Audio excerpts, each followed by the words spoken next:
असं वचन आहे, जसं प्रभू येशू ख्रिस्ताला जे आशीर्वाद होते तोच आशीर्वाद आपल्याला देखील मिळवायचा आहे आणि ऑलरेडी तो आशीर्वाद आपल्याला परमेश्वराने दिलेलाच आहे। आज तो आशीर्वाद कोणता आहे आज आपण पाहणार आहोत। पौलाचे इफिसकरास पत्र याचा पहिला अध्याय आणि 3रं वचन। आपला प्रभू येशू ख्रिस्ताचा देव व पिता धन्यवादित असो, त्याने स्वर्गातील सर्व आध्यात्मिक आशीर्वाद देऊन आपल्याला ख्रिस्तामध्ये आशीर्वादित केलेले आहे। देवबाप करो वाचलेले वचन आशीर्वादित असो।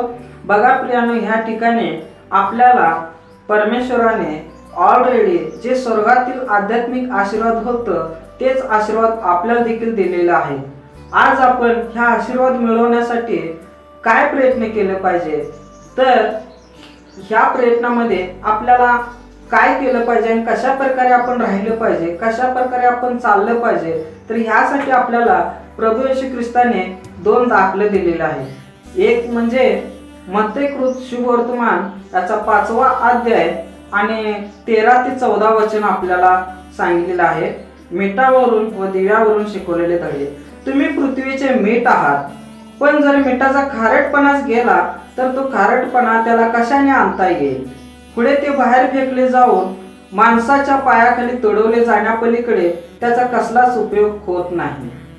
बघा, या ठिकाणी प्रभू येशू ख्रिस्त आपल्याला काय सांगत आहे की आज आपण पृथ्वीचे मीठ आहोत।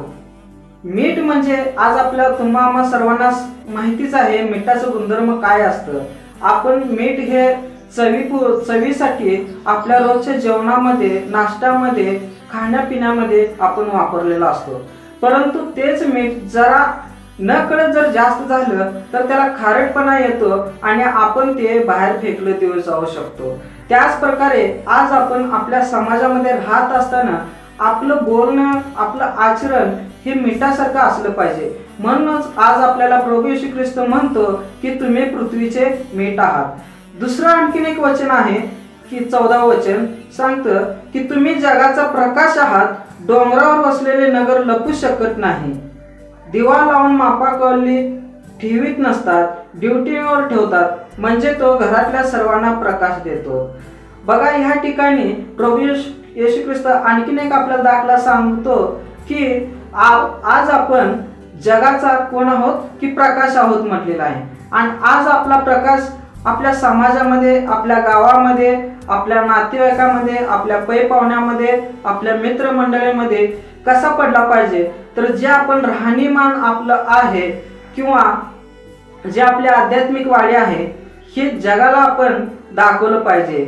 आज आपण प्रभू येशू ख्रिस्त कसा आहे, त्याचे जीवनचरित्र काय आहे हे आपल्याला तुम्हा सर्वांना माहित आहे। आणि जसं प्रभू येशू ख्रिस्त होता त्या पद्धतीने जर आपण चालण्याचा प्रयत्न केला, एखाद्यावर अन्याय होत असला तर त्याचा अन्याय रोखणं, एखाद्यावर दया करणे, भुकेल्यास अन्न देणे, ज्याला जो कोणी आपल्याला तुच्छ लेखत असलं तर त्याला आपण मोठ्या मनाने क्षमा करणं, या अशा गोष्टी जर आपण पाहत गेलं, देवाच्या वचनामध्ये आपण जर करत गेलं तर आज आपण खरोखर नक्कीच एक दिवस आपण जगाचा प्रकाश होऊ शकतोय। आणि देवबाप करो ह्या वचनाद्वारे तुम्हाला मला आशीर्वादित असो।